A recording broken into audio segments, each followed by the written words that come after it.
Hai, untuk tutorial kali ini saya ingin tunjukkan cara bagaimana untuk membuat lampu trafik menggunakan mBlock.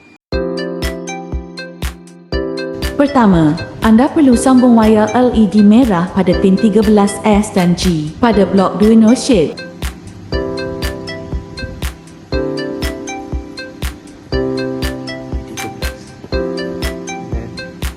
Dua, sambungkan wayar LED merah pin S dan G.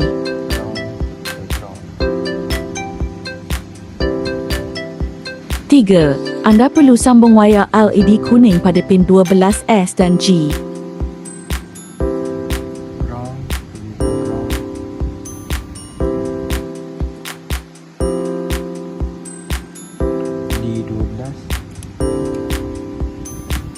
4. Sambungkan wayar LED kuning pin S dan G.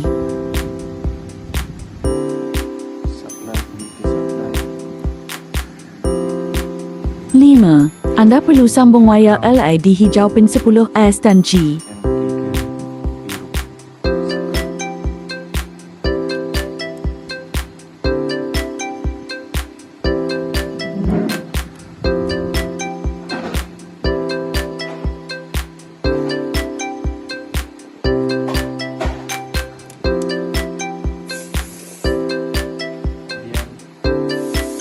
6. Sambungkan wayar LED hijau pin S dan G.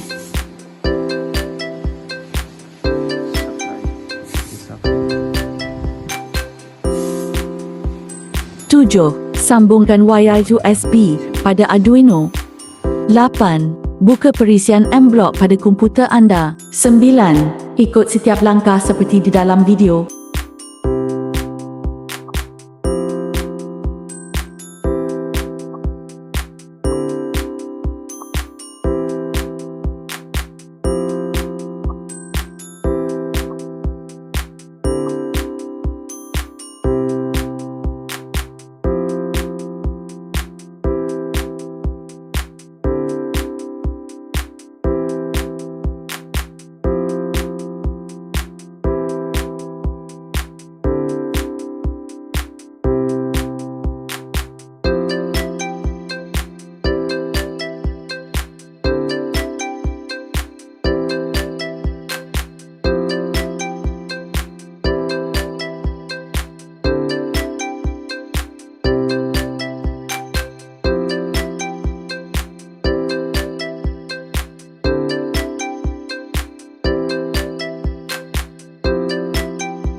Sudah siap lampu trafik 1 saat. Terima kasih kerana menonton. Jumpa lagi di tutorial seterusnya.